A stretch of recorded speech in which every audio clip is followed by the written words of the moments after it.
Hi, everyone. This is Anna, one of your consumer technology specialists at Mid-Continent Public Library.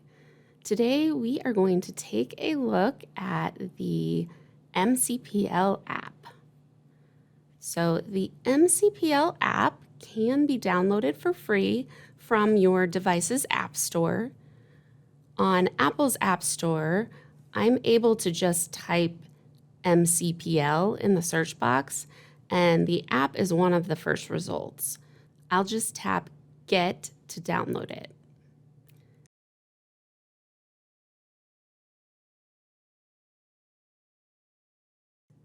The first time I open the app, I will be prompted to log in. If you don't have a library card yet, there is an option to tap I don't have a library card at the bottom of the screen instead. It will direct you to the MCPL website so that you can get signed up with a library card. If you do have your library card, you're just going to tap Log In and then enter your library card number and password, and then tap Continue. If you have previously set up an account to manage your items through our website and catalog and have created a username for that account, you can also use the username to log into the app here rather than your library barcode number. Once you are logged in, you're going to be taken to the app's homepage. And the first thing that I see is the personal dashboard. It runs along towards the top of the screen, and here I can quickly see if I have any items that are overdue, due soon, holds that are ready, and if I have any fines on my account. So I can see all of that information just at a quick glance as soon as I open the app. In the upper right corner of the screen, I do have a few other menu options. There is a bell icon that indicates a message has been sent from the library. The icon next to that looks kind of like a credit card. This is actually where I can access my barcode. So I would just tap the icon and it opens up a page with my barcode of my library card, and I can use that to scan in order to check out items or even just to see the library card number if I need to type it in somewhere. And then the gear icon is where I can access my app settings. The first option is to manage cards. So when I tap that, I am going to see my barcode displayed again, but I should also have an option to add a card. If you don't see this option and you're using a mobile device or a tablet, you may need to change the orientation of your screen in order to see that add card option. With this feature, you can add multiple accounts or cards to the app so that you can switch between them without having to completely log out of one and then log back in with another anytime you want to check the status of either account. So for parents and caregivers, you may find this feature especially useful because you can add your children's accounts and then you can switch back between multiple children's accounts or between a child and your own account using the Manage Cards option. So now I'm just going to tap the X in the top left corner to close out the Manage Cards option. And the next option we see is the account settings. So this page looks very similar to the one that displays on a web browser. And here you can see the barcode number, name, and date of birth of whichever card you have selected if you are managing multiple. And if you see in the upper right corner, there is a little circle with an initial. You can tap that from any screen to switch between cards as well. So that's just something to keep in mind. You can also update some of your account information here, such as your email address or username. You can also change privacy settings for your shelves. Shelves are lists that you can add to and share with other users if you desire. There is a social aspect to this catalog, so just like you can share shelves, you may at some point decide that you don't want to see comments or reviews by certain users. You can have them set to ignore or hidden, and that will hide the content for you. And so that is what you can manage from this setting here. So now I'm going to tap the back arrow in the upper left corner, and our next option is preferred locations. You can list one or multiple locations that you frequent. This just makes it easier to select the pickup location when you request a title through the catalog or the app. You can also tap the 3-dot menu to the right of the branch name to get options to replace or remove a location from your preferred locations list. Now I'll tap back again, and I do have a couple more things on this settings page. Tapping about this app, this is where you can access help features. So if you're having technical difficulties with the app, this is a good place to start for troubleshooting. If you're having a problem with your library account, you'll want to call or come into the library for help with the account. But if the problem is with the app, you may be able to find a solution or get help by going to this help area. Now I'm going to tap back one more time, and we do have an option to customize our home screen.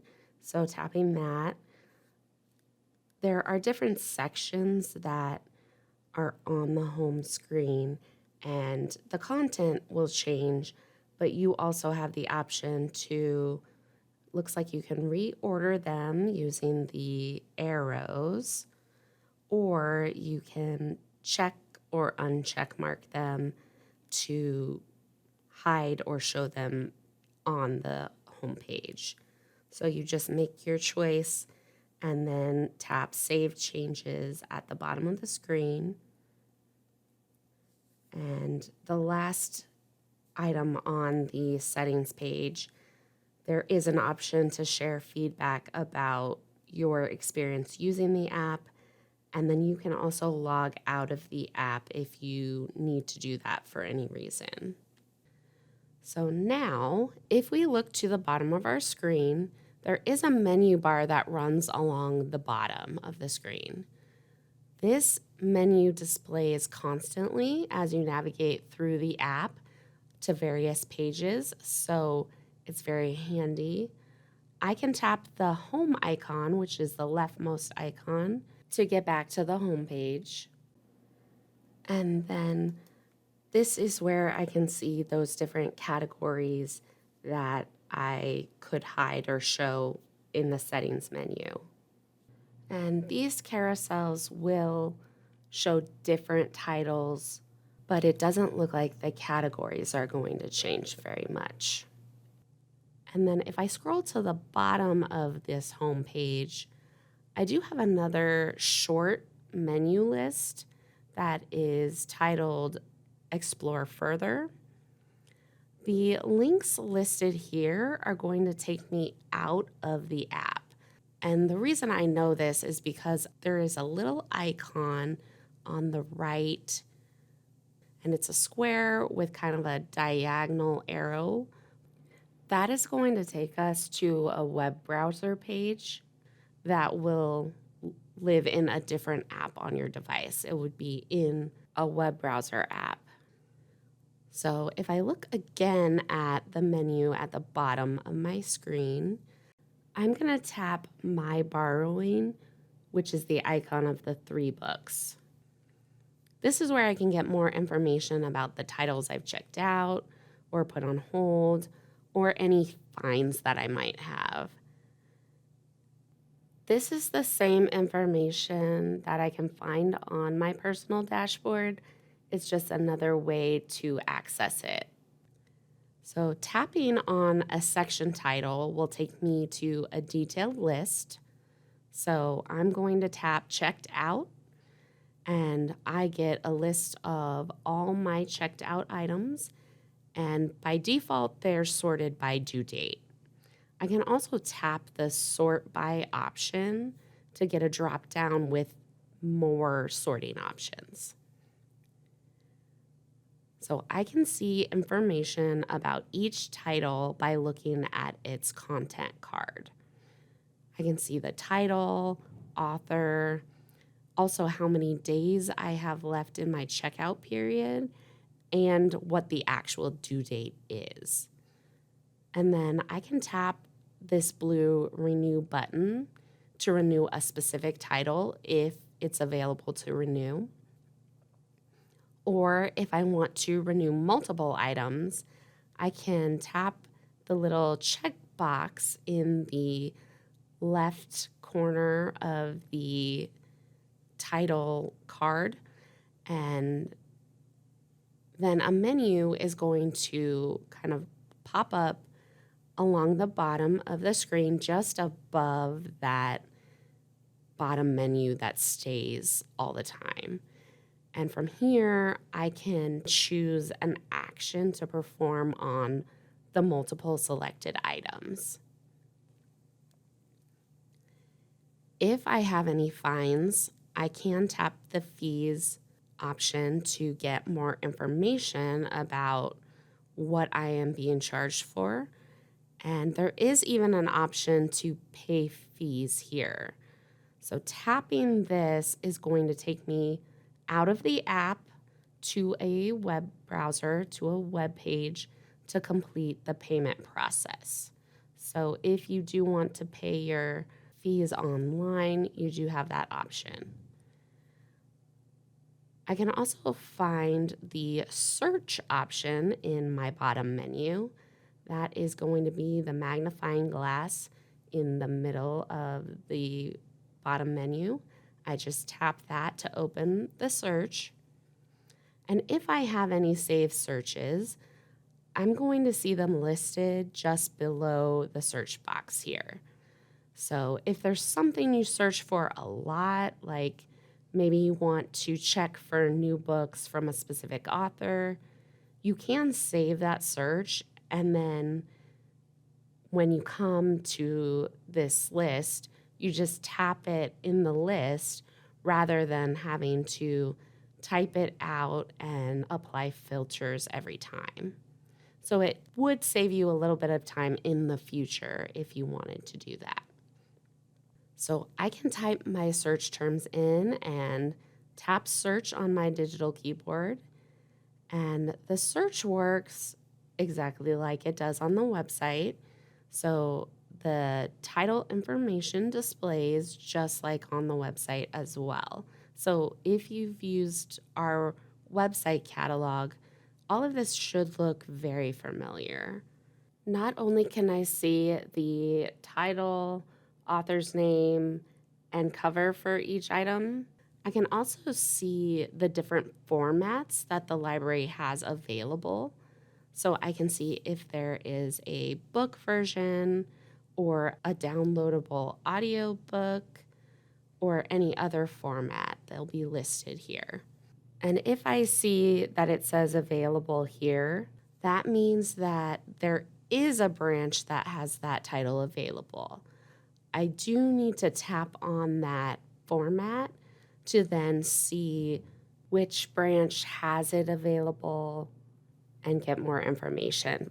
So just because it says available doesn't mean it's available at my preferred location.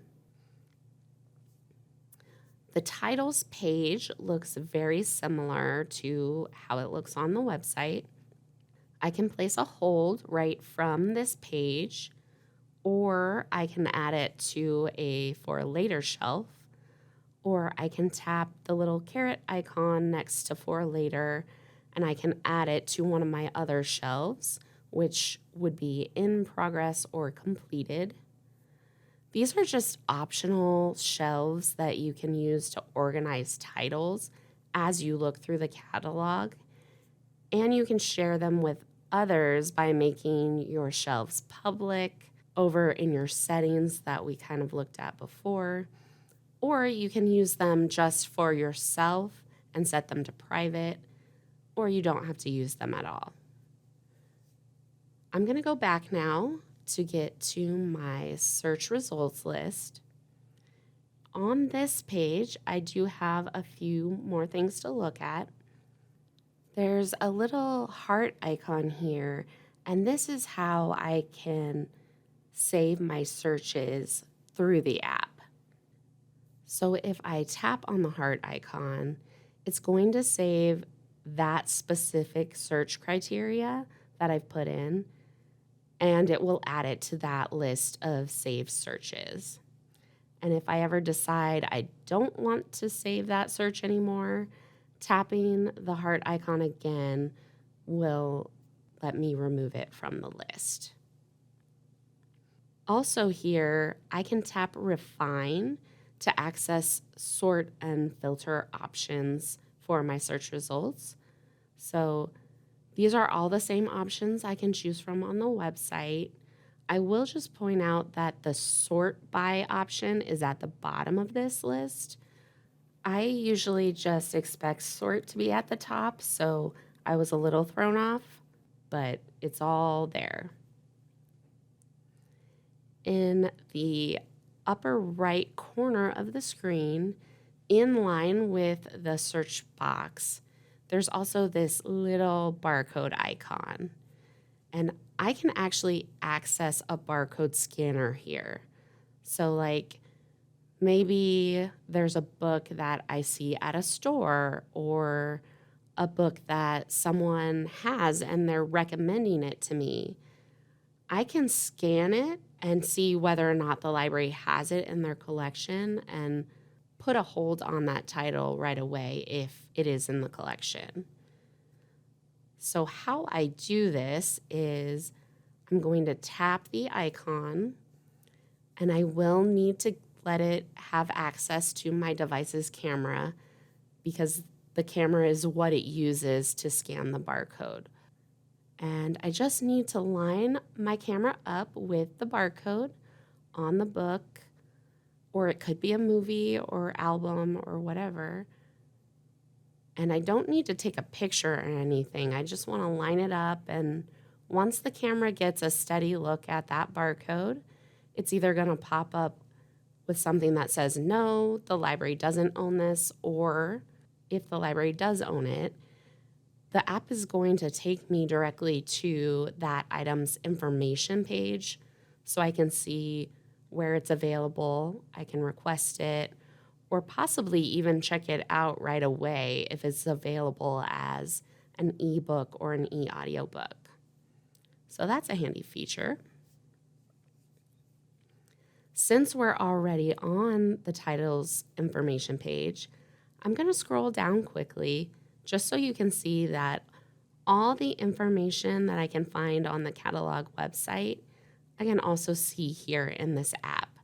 So information about the title, reviews, similar authors, read-alikes, it's all here. The last two options in our menu bar at the bottom of the screen are My Shelves and Locations. So my shelves is going to show me those 3 shelf lists. So for later, completed, and in progress. These are the same ones that I can add things to from the title information page or as an action on the search results page. And then the last option is locations. And this page lists all the Mid-Continent Public Library locations, and you can sort them from A to Z or by their distance from you. Any location that you have set as a preferred location is going to have a little star, and it'll remain at the top of the list even if you sort it. But there is also a filter option, which allows you to filter branches that are open now.